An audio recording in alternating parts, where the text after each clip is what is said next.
One of the many benefits of attending baseball games at Diethrick Park is you never know who you're likely to meet. That you shouldn't live in the past. It's dangerous. But to visit it is just a wonderful experience.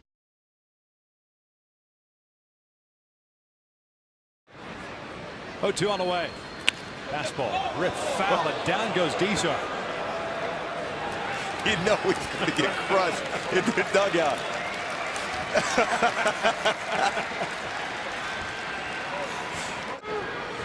He's showing those quick moves. Gary, thanks so much. I played against him when he was with Texas. And the only time I met him, he came back for a ceremony for Jimmy Reese, who was Babe Ruth's roommate back when Babe Ruth played. And Jimmy Reese had passed away, and they were doing a ceremony for Jimmy. Jimmy was a longtime coach of ours for 25, 30 years. And Nolan named one of his kids Reese after Jimmy. So he was in the dugout and shook his hand, and anytime you get in the presence of greatness like that, I don't care who you are, you tend to shrivel. So I got a little intimidated. I had faced him 10 or 11 times, and he did hit me once, but I don't think it was on purpose. So we never played together. He was before me on the Angels. Yeah. How'd you do against him? I was 2 for 11. Did not strike out. I hit a double and a single and 2 sacrifice bunts. It's amazing how you remember certain guys, and Nolan's one of those guys you remember how you did against, without a doubt. See, who was the guy you just didn't want to get up against? Kenny Rogers. I want to say 4 for 50 off him. Just couldn't get a hit off him. I tried everything, and some guys have your number. You know, I'd rather face Randy Johnson than Kenny Rogers. I'd rather face Pedro Martinez than Kenny Rogers, and everybody looks at Kenny Rogers as you know, a change-up, sinker, off-speed type of pitcher he got it up to 90 early in his career, but those are the guys that tended to give me a lot of problems. What do you think about that perfect game? And you are the only guy standing between him and that game. You know, it's a special moment because that night we had 2 or 3 opportunities to get hits. A couple guys hit some balls really hard. They made some nice plays, and I think that was when Kenny was making the transition from a bullpen guy to a starter, and we really didn't know much about him.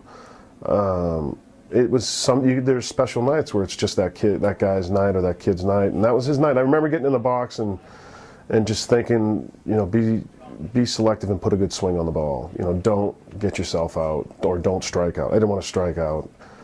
Earlier in the game, in about the 7th inning, the umpire, John Shulock, said, "Hey, why don't you drop a bunt?" You know, and I looked at him and go, "Yeah, I don't want to be remembered like that, dropping a bunt." You know, there were some unwritten rules, but it was.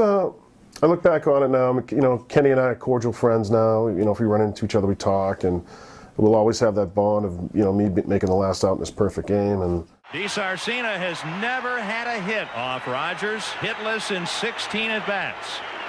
Tonight he is grounded out twice. The crowd on its feet here in Arlington. 2 outs in the 9th. The fly to center field. Greer there. He's got it. A perfect game. Oh, baby. Kenny Rogers pitches the 11th perfect game in Major League history, and he is mobbed by his teammates here at the ballpark in Arlington. History made July 28, 1994. Kenny Rogers, a true gem, a perfecto. He throws 98 pitches, strikes out 8, retires all 27 California Angels that he faces. A perfect game for the Rangers left-hander Kenny Rogers. You know, he dominated me anyway, so there's not much I could say. He's a good guy. He had a great night. Sometimes, you know, the baseball gods look down on you and they give you that night, and that night was definitely Kenny's. Did you have nights like that? You know, I had a night like that in Fenway. My parents and my friends and family got to see me hit a home run in Fenway Park into the net before they put the stands up there, the seats up there, and I ended up getting the ball and giving it to my dad. That was one of those nights, you know, being on an all-star game and replacing Cal Ripken was special. The pinch runner at first base for Ripken is Gary DiSarcina of the Angels, who will probably stay in the game at shortstop. The cool thing was shagging fly balls with him in the first workout during batting practice and just talking to him, and because I'd played against him for 4 or 5 years, and you know, you could tell, you know, first 2 minutes of talking to him, you can tell why he's who he is. He's a very determined individual, and He's a professional, and I learned a lot by watching him and playing against him and just picking things up from him. Great weekend. The big leagues, they do a great weekend where it's, you know, the first day it's the National League teams and the American League teams, they take the same bus and they mix. And then the second night it's the home run contest, and you kind of start separating, and then it's game on, and everybody wants to win. And especially now when they have some relevance to the game, where you get home field advantage if you win it. He's probably one of the most incredible people I've ever been around, the way that he handles himself, the way he handles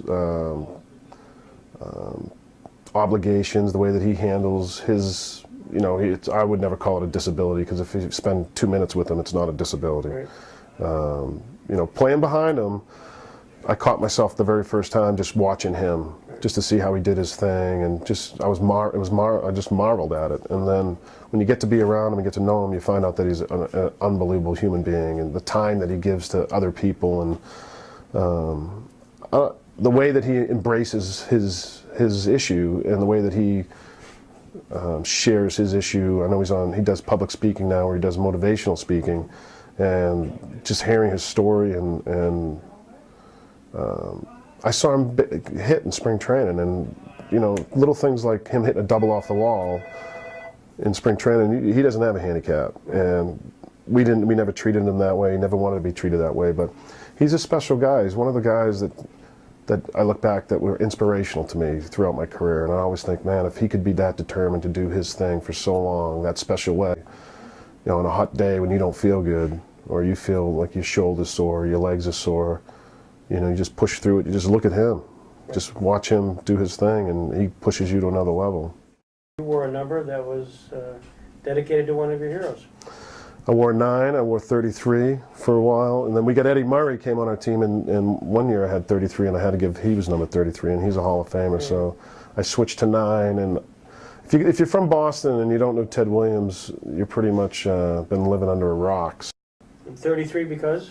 Larry Bird. I grew up in the 80s with the Celtics, it was them, the Lakers, and the Pistons, and yeah, he, you know, I was a basketball, baseball guy, and he kind of reminded me of my dad a lot, the way my dad would talk, and you hear him just come out and play hard and do these things, and wasn't the fastest guy, wasn't the, you know, couldn't jump the highest, but he had determination, and he had hard work, and he brought championships to Boston. When I was young, that was big time for me. I mean, obviously the first day when you get called up and you call your father and he starts crying on the other end of the phone, that's a highlight. I mean, I think vicariously, you know, I come from a big family. My dad was, you know, provided, my mom provided too, and sacrificed a lot, so that was a big one. And having them see my first big league in 1989, my first big league game in Old Cleveland Ballpark in front of 3,000 people. I had, you know, my mom and dad, and my brother, one of my brothers there, so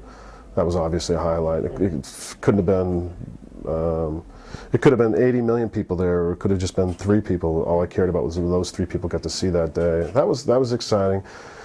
The All-Star game was exciting because my family, my wife at the time, and my kid, my one daughter, and my family was there. My parents all experienced the whole gala, the whole 3 days. That was great.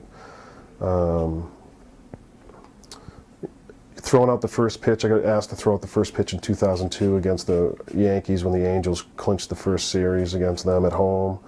That was probably the greatest highlight, because I had retired in the middle of '02 with the Red Sox in Pawtucket, and then all my friends, everybody who I knew was with the Angels, Socia and all those guys, and to be asked back to throw out the first pitch was very special, because I know that that organization didn't have many playoff games, because I played my whole 10 years not seeing one, so. So to be asked, like Jim Abbott threw out Game 7 of the World Series, and you know, Bobby Grich and all those guys, just to be asked to come back out there and do that was special, and to be received, 48,000 people remember you and screaming and yelling when you get out there to do it, it sent chills up and down my spine, and so that's one of my greatest highlights, and I wasn't even in the uniform. For me, best player is somebody who's a winner, and I would say Derek Jeter. You know, I didn't like him when I played against him, and I appreciated him more when I was done playing. And I didn't like playing against him because he was always on a better team and he was better than me. So it was always my dad growing up. Yeah, my dad, he was a school teacher. He worked 2 jobs and grew 4 kids up. So my dad, and then my mom.